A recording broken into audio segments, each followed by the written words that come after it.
Christian Barmore gives us the update that we've all been waiting for. That's where we start on this episode of Locked On Patriots.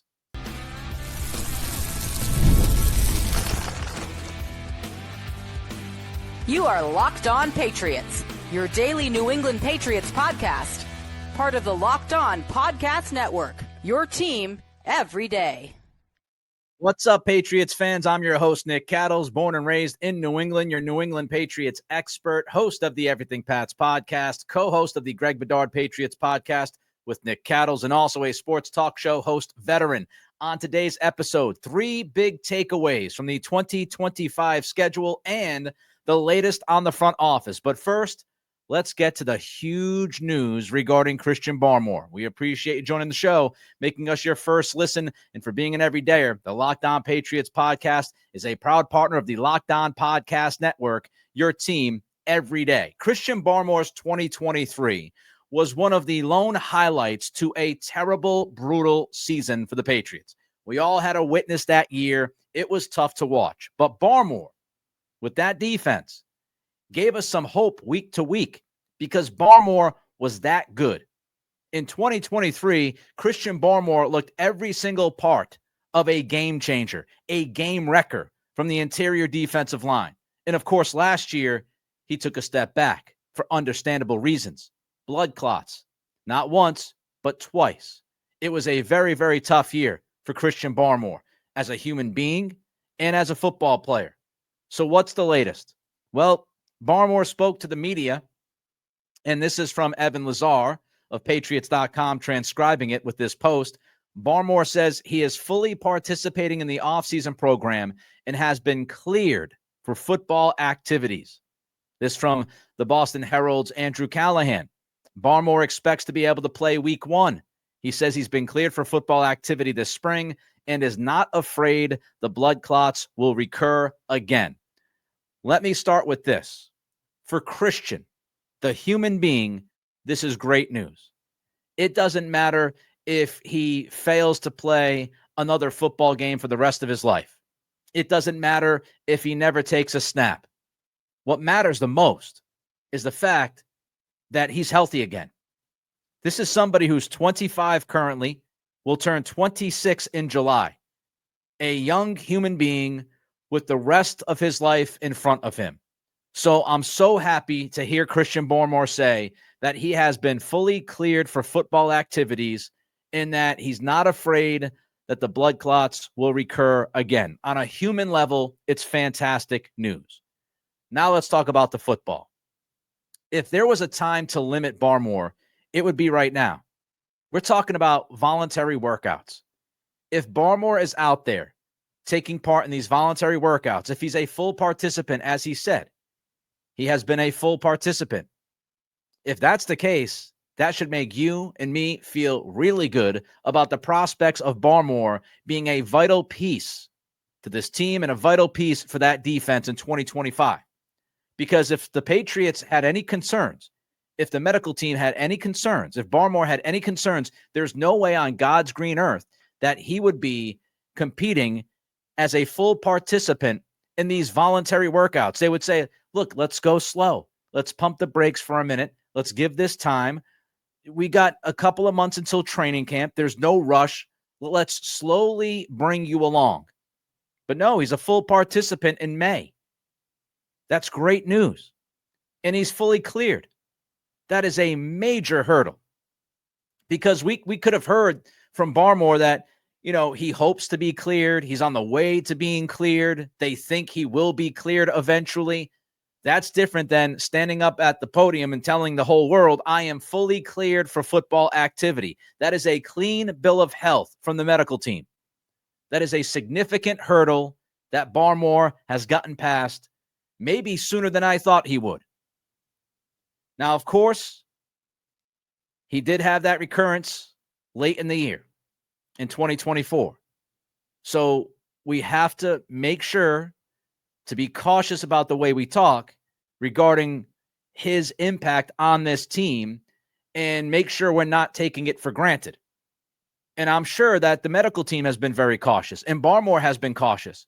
I'm sure he has had to pass every single test possible before he could go out there and speak to the media.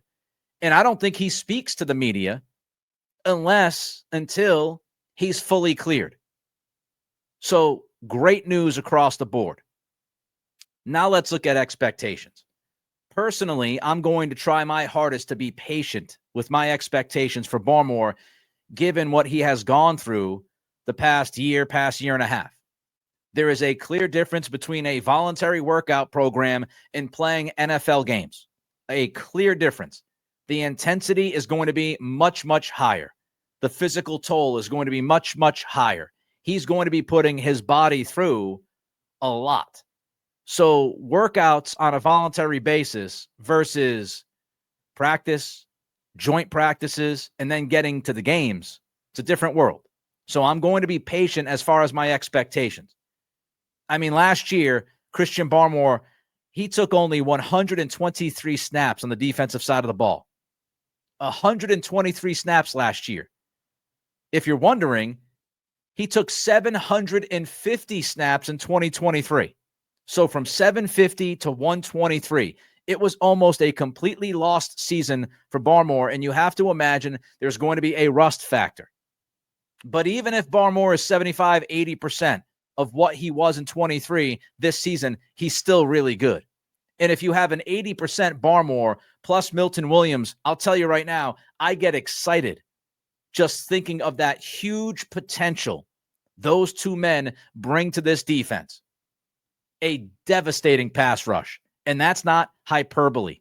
When I talk about a devastating pass rush from your interior defensive line, that is exactly what Barmore and Williams would bring.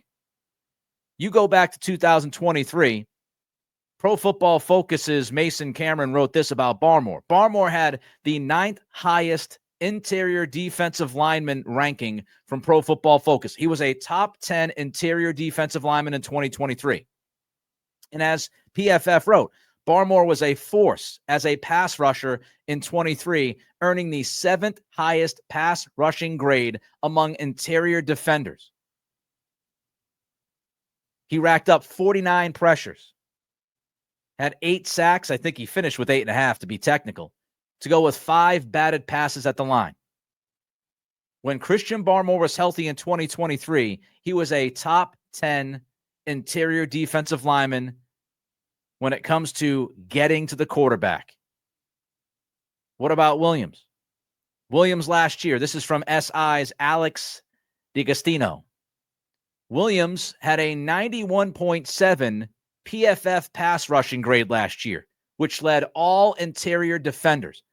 Milton Williams was literally the best pass rushing interior defensive lineman in the NFL last year. Barmore in 2023 was the 7th best interior defensive lineman as a pass rusher.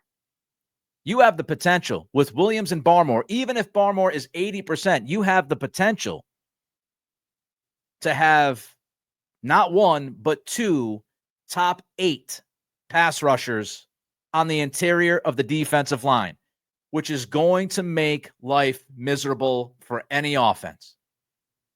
I cannot overstate the impact that a healthy Christian Barmore will have on this defense. I cannot overstate it. If you're an offensive line, how do you take care of those 2 guys? You can't double everybody on the defensive line.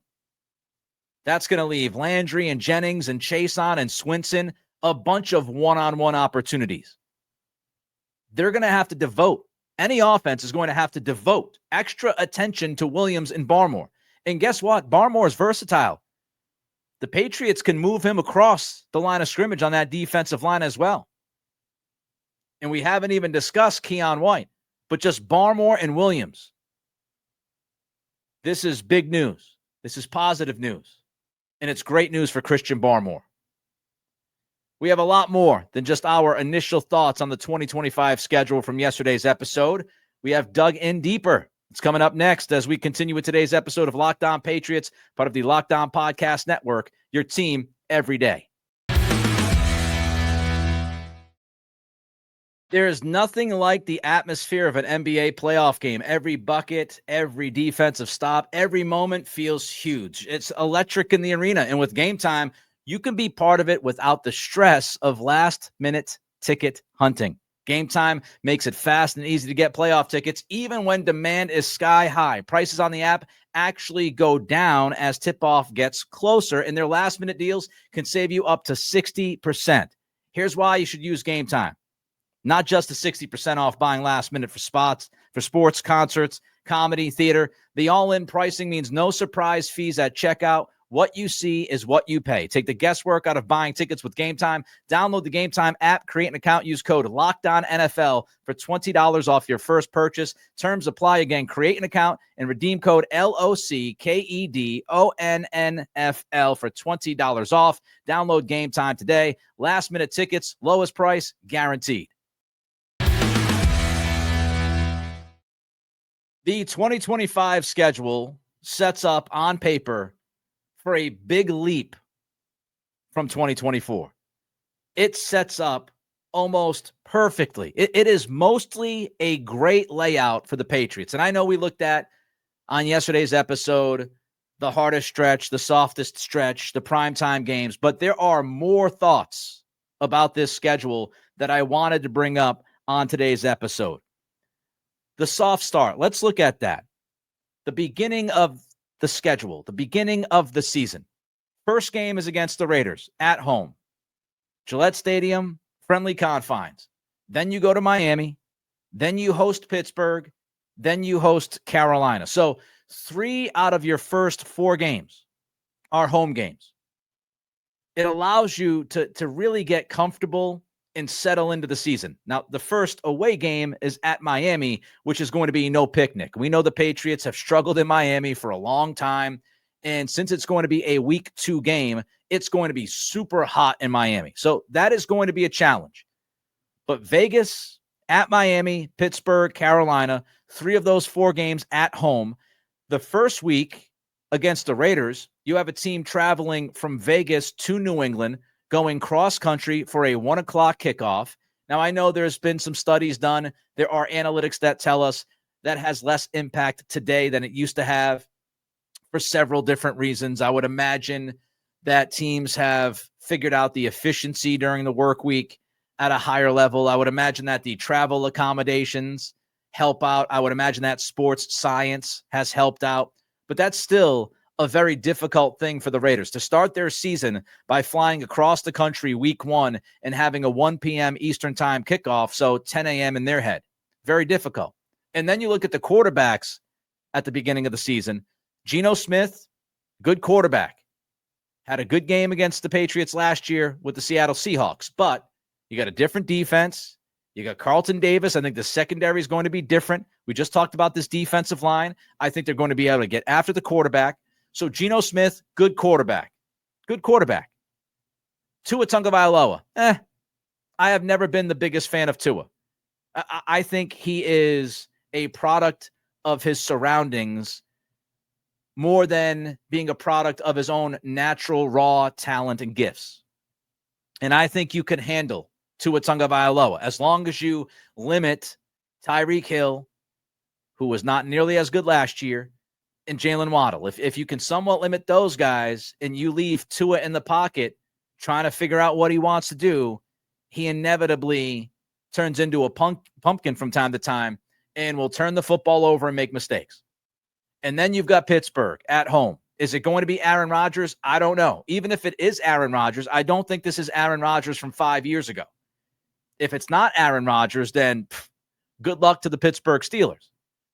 Bryce Young played much better at the end of last year. Carolina played much better at the end of last year. But when you start the season with 3 of your first 4 games at home, and I think the toughest team that you're facing is Miami, I think that's a pretty soft start, all things considered, for the Patriots. I think you have some opportunity there. Speaking of opportunity, you have even more of an opportunity in the final 5 games of this season. Let's run through them.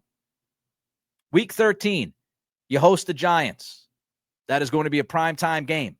You tell me, who's going to be the starting quarterback for the Giants? Is it Russell Wilson? Is it Jameis Winston? Is it Jackson Dart? Is Brian Daboll even the head coach by week 13 of the Giants? The Giants have an incredibly tough schedule. Brian Daboll could be fired by the time the Giants come to the New England Patriots' fine home of Gillette Stadium. He could already be gone. Then week 14, you got a bye, a much-needed bye. The late bye week is tough, and for the second year in a row, it is week 14 for the Pats. That's a really tough draw. One of the toughest things about this schedule is that the bye week is week 14. But you get that bye week, so you get to take that deep breath, and you get an extra period of time there, thanks to the bye, to prepare for the Buffalo Bills, who you play at Gillette Stadium week 15. That's going to be a tough game, but you beat them in 2023 with Mac Jones. I'm not counting last year. Give me a break. You beat them at Gillette Stadium in 2023. You'll have the chance to beat the Bills for the third straight year in front of your home crowd. Week 16 at the Ravens, it's a tough game. No doubt about it. Enough said. Week 17, you play at the Jets. The Jets could be playing out the string. They could be trying to lose for a quarterback. I don't know what that team's going to look like. Aaron Glenn as the head coach, Justin Fields as the quarterback. Week 17, they might be done with Justin Fields and looking forward to trying to move up the draft board by losing the last few games. So they could be ready for a vacation. And speaking about being ready for a vacation, week 18, you host the Dolphins. Have you seen the Dolphins play in cold weather? Have you seen Tua quarterback in cold weather? Mike McDaniel, have you seen him coach in inclement weather? It's not pretty. Miami has been brutal in cold weather. And they're going to be traveling to New England last weekend of the season in January. It should be 25 degrees at the warmest at Gillette Stadium that day. And you've got Tua and McDaniel. Will McDaniel even be there? I think he's on the hot seat. It's quite possible that you play a Miami Dolphins team in week 18 with an interim head coach in cold weather. Tua looking like he doesn't even want to be bothered. Cancun time. You could have Cancun time for the Jets and the Dolphins. And so when you look at that final five, yes, you got the Bills and you got the Ravens. But Vrabel should have this team ready and playing their best football later in the season. The chemistry should be there. Everybody should understand their strengths and their weaknesses. The Patriots should be playing their best football when they hit December. And when they hit December, they've got the Giants, they've got the Jets, they've got the Dolphins. If you can take one game out of Buffalo, Baltimore, if you can win one of those two games, it is not crazy, far from it, to believe that the Patriots could end up finishing 4-1 in their last 5 games. So you look at the start. You could start 3-2, 4-1. You could end 3-2, 4-1. So the beginning and the end. Oh, and by the way, the travel.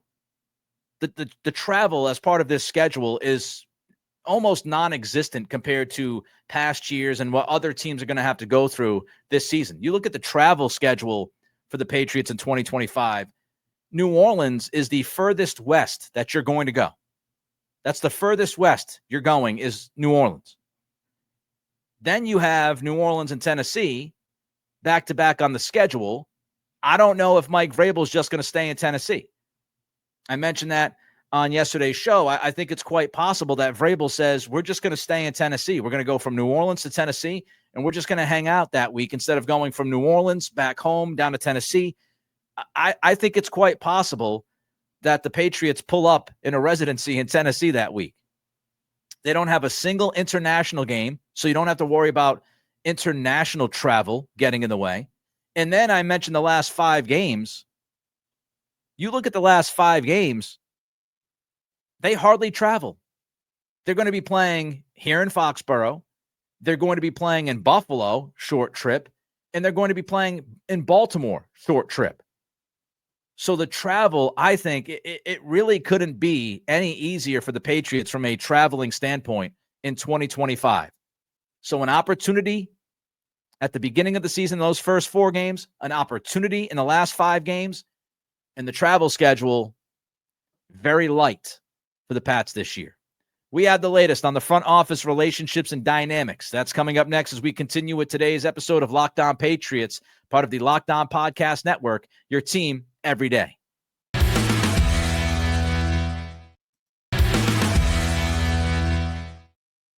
This is the time of year where there are a lot of changes in front offices. And we've seen that recently here with the Patriots. A.J. Highsmith hired to fill the hole left by Pat Stewart. Just this week, Cam Williams leaves his position to go to Denver for a promotion. And you'll see this across the NFL for the next few weeks. A lot of shuffling of the deck in front offices, especially where teams have a new regime, a new head coach, a new GM. You're going to see a lot of changes over the next couple of weeks in the league. And that brings me to Burt Breer. Burt Breer recently at SI, as part of his mailbag, I believe that's where it was, he wrote about the Patriots' front office structure. Here's what Burt wrote. The connection many people didn't make regarding the Pats front office is Mike Vrabel's link to fellow Ohioan Chad Brinker. Brinker and Vrabel worked together for a year in Tennessee and had a strong relationship. Brinker is very close to Elliot Wolf, with whom he spent nearly a decade with in Green Bay. Vrabel learned the Packers scouting system in his time with Brinker and talked to Brinker about Wolf before taking the Patriots job. Could things go wrong from here? Sure. That's always a possibility when you have a scouting chief inheriting a coach or vice versa. But I think Vrabel, Wolf, and VP of Player Personnel Ryan Cowden, who got close to Vrabel in Tennessee, are on the same page now. Interesting note from Burt. And it really is just the latest reminder that relationships matter. Personal relationships, business relationships, they matter. And when you talk about business relationships, especially in a place like the NFL, you're talking about references. You got to have references. Trying to get a new job, you put those references on there. They still ask for those references. Not every place does, not anymore. But references are crucial. And it's rather obvious, according to Burt Breer's note, that Vrabel went to Brinker and said, hey, are you a reference for Elliot Wolf? What do you know about the guy? Relationships matter not only because of references, but also because they build trust. If you have a relationship with somebody and it's the right kind of relationship, not a toxic relationship, you build trust between the two of you. And so you've got Brinker and Vrabel. They built trust that year that they spent together in Tennessee. And Vrabel was very comfortable, obviously, going to Brinker and asking him, hey, how do you feel about Elliot? What do you know about Elliot? Give me the good, give me the bad. Because I want to know about Elliot Wolf and what makes him tick. Is he somebody that I'm going to be able to work with? Is he somebody that I can trust? And Brinker, who had spent nearly a decade in Green Bay, obviously knows Elliot Wolf like the back of his hand. So Vrabel actually knew who Elliot Wolf was before Elliot Wolf knew who Mike Vrabel was. And I don't mean in the general sense of knowing who. Of course, they knew who each other were. But I'm talking about, knowing them so well, the ins and the outs. Vrabel was able to talk to Brinker. Now, I'm sure Elliot Wolf might have talked to Brinker as well to get a feel for Vrabel. But Vrabel talked to Brinker about Wolf before he took the Patriots job. So this was all pretty much in the pot already. This was in the oven. And Vrabel was doing his homework. He was doing his research on this front office. And he went to Brinker, who he knew for a year. They worked together in Tennessee, and said, hey, I know that you worked with Elliot, and I know that you worked in Green Bay for almost a decade. What do you know about Elliot Wolf? What should I know? Because if I'm going to take this job, I want to make sure that he's the kind of guy that I can trust and that I could work with. So Vrabel, I think, knew a lot more about Wolf when he took the job than Wolf knew about Vrabel, even though Wolf was part of the interview process. Now, the knowledge of the Green Bay system here is huge. It is critical that Vrabel walked into this job having at least some knowledge of the Green Bay scouting grading system. It means an awful lot. Because first of all, we know that the Patriots already made a dramatic change over the last year or so. They went from Bill Belichick's grading system and his methods to Elliot Wolf's methods and grading system that he took from Green Bay. What you don't want to do is go from the Belichick system and grading system to the Elliot Wolf grading system to then jump to another grading system the very next year. At some point, you got to slow things down and say, let's see if Elliot Wolf's grading system works, if Vrabel's open-minded to it. And because Vrabel had experience with the system and learned about the system from Brinker, it allowed him to walk in and not try to force any change on the front office. It allowed them to hit the ground running. You don't have to slow the process down because you're not bringing in a new system. You're not pouring through all the minutia. Vrabel had a hand in knowing what was going on there. He was able to walk in and hit the ground running with Cowden and Wolf, along with Alonzo Highsmith. The transition was made much easier. It was a much more efficient process than it would have been if Vrabel walked in, eyes closed, trying to figure out what was going on. It also helps when Vrabel is handing out the player profiles to the front office, when he's talking to the front office in that February meeting before the combine that was reported, and he's having this session with all of the front office members in the scouting department, talking to the scouts, talking to Wolf, talking to everybody. It's easier for him to give those front office peeps an idea as far as, all right, this is the kind of profile that I look for in a player. This is what I want from that position. And if he knows the grading system and he knows how the scouting department has already been evaluating all of these college players, it's easier for Vrabel to get his message across, what he's looking for, because he can talk with their own terminology. He is speaking their language. They are speaking a language that he understands, which again makes it easier to be shot out of a cannon and start the offseason work ASAP. And we can't forget this either. Elliot Wolf is motivated to make this thing work. It wouldn't be great for Elliot if he got dumped. Not after last offseason. So if Elliot makes this thing work, then Mike Vrabel's reputation is really good in football circles. And if by the end of 2025, Vrabel is singing the praises of Elliot Wolf and becomes a reference point for Elliot Wolf's turnaround here in New England after last offseason, if Vrabel becomes that reference for him, that's going to hold weight. So it makes sense for Wolf to make sure this works, and he's motivated to make this thing work. Because not only can he gain Vrabel as a trusted reference, he also puts himself in position to earn a possible future GM role with another organization where he will get final say like Vrabel has here. So it helps him now, it helps him in the future. And it helps him recover from all the criticism he took due to the 24 offseason. So it makes a lot of sense for Wolf to make this relationship work, and it made sense for Vrabel to make this thing work so they didn't have some kind of hysteria or chaos in the front office as they're trying to turn over so much of this roster like he knew they had to do. So the Brinker relationship, those conversations, they all matter because it allowed for a more seamless transition for Vrabel to get this program started. He knew what was needed, but they could do it efficiently and they could be on the same page. And if you look at this offseason, it went pretty well on paper. That wraps up this edition of Locked On Patriots. Let me know your thoughts on today's topics. Reach out to me on Twitter at Nick C Radio. And don't forget to throw a comment in on the YouTube channel. Love reading all the comments. I try to get to as many as I can. And thank you for making Locked On Patriots your first listen today. For your second listen, check out Locked On NFL Scouting. Hosts Kyle Krabs and Joe Marino will make you the most informed NFL fan this offseason. Find Locked On NFL Scouting on YouTube or wherever you listen to podcasts. Have a great weekend, a safe weekend, and I will see you on Monday.